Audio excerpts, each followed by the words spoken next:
क्या उसमें भी पास्ट टेंस यूज किया गया है या प्रेजेंट टेंस यूज किया गया है? यही तो होता है ना, दुनिया में जितने मुसलमान पाए जाते हैं उनमें की 99.9% जो लोग हैं वो सारे के सारे तर्जुमों की बेसाखियों पर चलने वाले हैं। उनमें से सिर्फ चंद ही लोग ऐसे होते हैं जो टेक्स्ट पर गौर करते हैं और कुरान की जो लिसान है, कुरान की जो लैंग्वेज नहीं कह रहा हूँ, कुरान की टंग कह रहा हूँ मैं, कुरान की टंग से वाकिफियत सिर्फ चंद लोगों को होती है, सिर्फ चंद लोगों को। बाकी के सारे जो है किसी ना किसी लैंग्वेज में वो कुरान के ट्रांसलेशंस की बेसाखियों पर चलते हैं। ये सबसे बड़ा मसला मुसलमानों के साथ है, वो जानते ही नहीं कि कुरान के टेक्स्ट में एक्चुअली क्या लिखा है। तो अब देखिए कि सबसे पहली बात तो ये कि हमारा सवाल ये है कि क्या कुरान हदीस को मानने का हुक्म देता है। इस सवाल का जवाब जब आपकी इन 5 आयतों में हम ढूंढेंगे तो पहले तो यहाँ पर कोई हदीस का जिक्र नहीं है। अब यहाँ पर मुसलमान बड़े मैं आने वाला था आगे। अच्छा ठीक है, आप वो हम बात की पेश करें तो फिर हम इसको एक हद है मैं लेके आगे बढ़ूंगा। हाँ, लेकिन मैं सचवाला जी, मैं जो हर एक चीज को बहुत ही बारीकी से देखना चाहता हूँ कि प्रॉब्लम है किधर। अब ये जो हमारे सामने आपने कहा कि ट्रांसलेशन में गड़बड़ की गई है, ठीक है। अब इधर जो अरबी है, मा काना मुहम्मदुन अबा अहदिम मिन रिजालिकुम वलाकिन रसूलुल्लाह व खातमन नबिय्यीन, ठीक है, व काना बिकुल्लि शैइन अलीमा।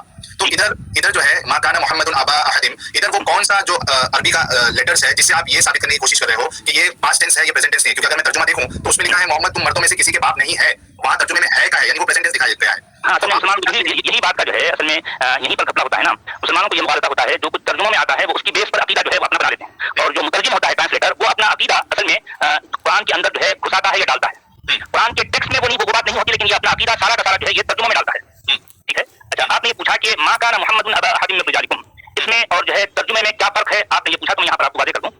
मा काना मुहम्मदुन अबा अहदिम मिन रिजालिकुम, इसका लफ्ज़ी तर्जुमा क्या होगा? नहीं था मोहम्मद तुम्हारे मर्दों में, नहीं था, काना है, माजी का सिगा है, पास्ट टेंस है। अच्छा, अगर प्रेजेंट टेंस होता तो क्या आता उधर फिर? प्रेजेंट के लिए यकून होगा, काना यकून। अच्छा, ठीक है। मा काना मुहम्मदुन, नहीं था मोहम्मद, ये काना जो है असल में माजी का सिगा है, लेकिन ये हाजिर का सिगा नहीं है। जी, क्या है?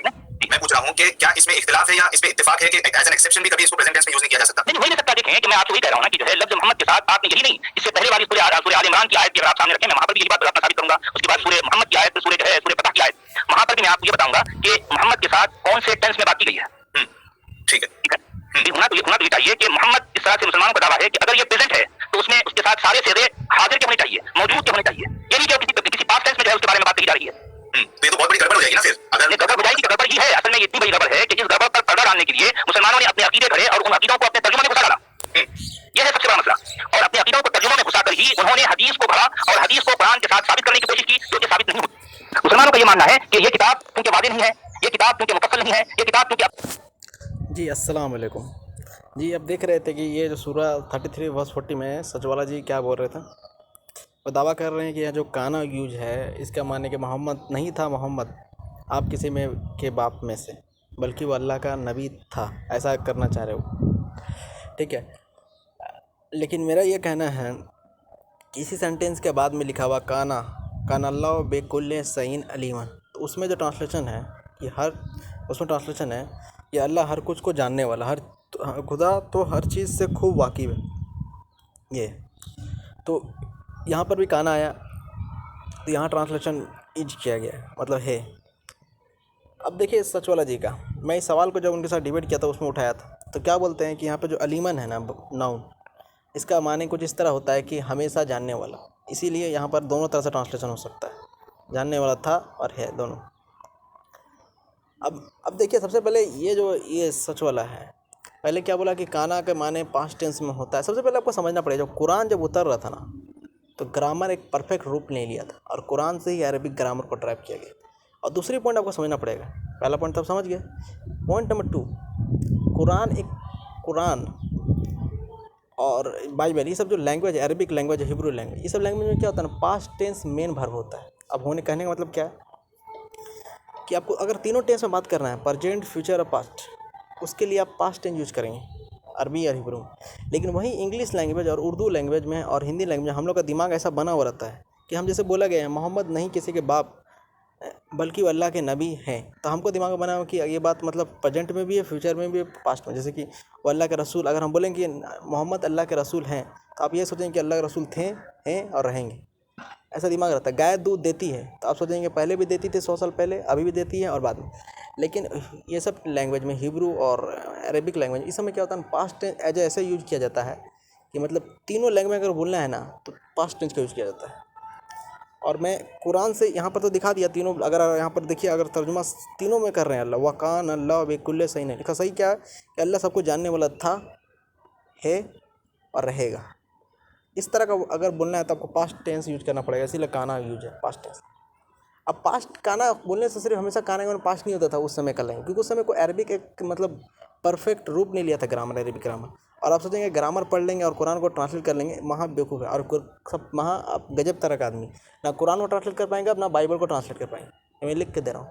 अब बता, कुरान को ट्रांसलेट करने वाला एटलीस्ट 100 आदमी अलग अलग ट्रांसलेटर है, और सिर्फ बाइबल को ट्रांसलेट करने के एक KJV को ट्रांसलेट करने वाला एटलीस्ट 50 आदमी है। 50 से गुना कर देकर 20 मतलब KJV आता है, NIV आता है, कितना आता है, तो मानी कि 1000 हो गया। 1000 और कुरान का ट्रांसलेशन कम से कम 150-200, तो 1200-1500 ट्रांसलेटर सब गलत है। क्योंकि वो लोग जब पास्ट टेंस आता है तो वो लोग अपना कंटेक्स्ट देखता है और उस हिसाब से ट्रांसलेट करता है, क्योंकि वो लोग जानता था कि उस समय लैंग्वेज ने ऐसा रूप नहीं लिया था कि जिससे कि एकदम फिक्स है कि जो चीज़ पास्ट में ठप्पा मार दिया गया कि पास्ट में होगा, ऐसा नहीं। अब मैं कुरान से ही दिखाऊँ, क्योंकि कुरान ही अरबिक ग्रामर का बुक है, तो मैं कुरान से ही दिखाऊंगा कि आपको कैसे कुरान काना का यूज़ कर रहा है। एक तो आप देख लिए तीनों टेंस में यूज़ करने के लिए काना का यूज़ करा, पास्ट टेंस का। अब मैं दिखाता हूँ और जगह। इसीलिए जो ट्रांसलेशन यहाँ पर होगा ना कि मोहम्मद ना अल्लाह के किसी के बाप थे, बल्कि अल्लाह का नबी बल्कि अल्लाह के नबी थे, या तो उसके बाद तीनों टेंस में होगा मोहम्मद किसी के बाप हैं, किसी के बाप नहीं थे बल्कि अल्लाह के नबी हैं, और मोहम्मद किसी के बाप नहीं थे बल्कि अल्लाह के नबी रहेंगे।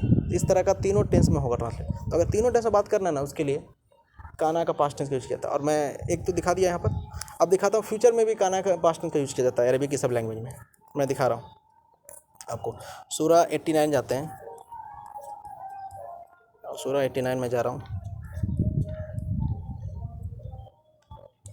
अब देखिए सूरा 89 में 21, ये देखिए 20-21, ये देखिए 21 में क्या लिखा हुआ है, सुन रखो जब ज़मीन कूट कूट कर रेजा कर दीजिएगी। यहाँ पर जो अर्ज के साथ जो वर्ब आया, क्रिया आया, फेल आया, ये फ़ैल मजहूल है, और मतलब ये पास्ट टेंस में लेबल कर दिया जाएगा जब अर्थ कूट। यहाँ पे देखिए ट्रांसलेटर जो वो इंग्लिश वाला एकदम परफेक्ट उसी तरह किया जिस तरह से लिखा हुआ है। When the earth has been label, जब अर्थ तो मतलब टुकड़ा तो कूट कूट कर रेजा कर दी गई, कूट कूट के रेजा कर दी गई। इंग्लिश ट्रांसलेशन देख रहे हैज़ बीन किया, मतलब ये एज ए प्रेजेंट परफेक्ट कर दिया है, और जबकि हिंदी ट्रांसलेशन उसको फ्यूचर में किया है। तो अगर आप इसको लफ्ज़ी तर्जुमा करेंगे इसका, तो इसका माने इस तरह से होगा कि मतलब अर्थ टूट गया, मतलब रेजा रेजा हो गया। लेकिन हम जानते हैं कि अर्थ अभी रेजा रेजा नहीं हुआ, वो क़यामत के दिन का होगा। तो इसीलिए कंटेक्स्ट देख के हमको कंटेक्स्ट को देख के ट्रांसलेट करना पड़ता है। इसी तरह से आगे देखिए लिखा हुआ है your when and your Lord has come, यहाँ लिखा हुआ इंग्लिश में देखो जब तुम्हारा रब आ गया, जबकि तुम्हारा रब अभी नहीं आया, क़यामत के दिन आएंगे। यहाँ देखिए इंग्लिश हिंदी ट्रांसलेशन देखिए, और तुम्हारा परवरदिगार का हुक्म होगा, फरिश्ते कतार के कतार आ जाएंगे। यहाँ क्या आ गया, तो अब लफ्ज़ी तर्जुमा करेंगे तो फिर वही होगा। मेरा कहने का मतलब है कि इन सब लैंग्वेजों को ठप्पा मार कर रूल नहीं बना हुआ था कि जो पास्ट टेंस में होगा। और मैं इससे नहीं, हमें पूरा बाइबल से भी दिखा सकता हूँ आपको, खुद बाइबल से मैं दिखा सकता हूँ। मैम का लेक्चर में आपको दिखा दूँगा, ताकि आपको पूरा यकीन हो जाए कि सच वाला जो पढ़ा है अरबिक ग्रामर, उसको बुझाता नहीं है कि अरबिक ग्रामर आप कुरान बाइबल से लैंग्वेज पे अप्लाई नहीं कर सकते, कॉन्टेक्स्ट देख के आपको ट्रांसलेट करना हो। तो वहाँ पर मोहम्मद क्योंकि आखिरी नबी हैं, इसीलिए उनके लिए था, है और रहेंगे, इसीलिए काना वर्ड यूज है। इसी तरह अल्लाह आपको जानने वाले थे, इसीलिए काना वर्ड यूज है। अल्लाह जानते थे, हैं और रहेंगे, समझे, यही बात है। और इसी बात को मैं उसको जब गया था डिबेट में समझा रहा था। कुछ लोगों को बोलता है कि सच वाला सब डिबेट नहीं करते, कि मैं कितनी बार उनसे बात किया, लेकिन पहले वो लोग बोलने भी नहीं देगा और ख़राब लैंग्वेज भी यूज़ करता है मुझे, और इतना लोग को घेर लेता है। अपने बोलेगा 20 मिनट और अपने हमको बोलने देगा 1 मिनट, और उसमें बोलेगा बहुत ज़्यादा तुम बोलता है। और मैं दिखाऊंगा उस डिबेट को इस आगे एक वीडियो में, ठीक है। और मैं और दिखा देता हूँ कि काना का कैसे मतलब पास्ट टेंस का और कैसे यूज होता है सब लैंग्वेज में। देखिए सूरा 47 वर्स, यहाँ देखिए लिखा है एंड दोज हु बिलीव, यहाँ ट्रांसलेशन, और जो लोगों ने ईमान कबूल किया है। अब देखिए इंग्लिश वाला एकदम परफेक्ट कर, मतलब इंग्लिश वाला प्रेजेंट की तरह कर रहा है, जो ईमान लाते हैं ऐसा कर रहा है, और हिंदी वाला एकदम मतलब करेक्ट कर रहा है, और जिन लोगों ने ईमान कबूल किया। देखिए तो यहाँ पर हिंदी वाला लफ्ज़ी कर रहा है, और इंग्लिश वाला हिंदी वाला मतलब हिंदी वाला क्या लफ्ज़ी कर रहा है, और इंग्लिश वाला प्रेजेंट की तरह कर रहा है। और वहाँ पर आप देखिए, वहाँ पर इंग्लिश वाला लफ्ज़ी कर रहा था और हिंदी वाला फ्यूचर की तरह कर रहा था। तो अब देख रहे हैं ना, यहाँ से आपको पता चल रहा है। ट्रांसलेशन देखिए दोनों ट्रांसलेशन पढ़िए, दोनों इंग्लिश और हिंदी, आपको खुद समझ में आ जाएगा। और मैं यहाँ पर दिखाना, यहाँ पर देखिए सब लिखा बिलीव, ये है पास्ट टेंस में, लेकिन ट्रांसलेशन देखिए हिंदी वाला पास्ट टेंस में किया, और जिन लोगों ने ईमान कबूल किया, और जबकि इंग्लिश वाला कर रहा है कि जो ईमान लाते हैं। तो अब देख रहे हैं कि इन सब लैंग्वेज में कॉन्टेक्स्ट से पता चलता है। कहीं पर पास्ट टेंस का यूज ऑर्डर के लिए यूज होता है, कहीं पर पास्ट टेंस का यूज ऐसा होता है कि प्रेजेंट के लिए होता है, कभी कभी पास्ट टेंस का ऐसा यूज होता है कि फ्यूचर के लिए। और इसके लिए मैं और प्रूफ दूंगा, ठीक है, और प्रूफ देता हूँ हिब्रू सब लैंग्वेज, ताकि आपको और यूज हो जाए, क्योंकि हिब्रू और अरबिक सिस्टर लैंग्वेज है, एक दूसरे का भाई बहन वाला लैंग्वेज।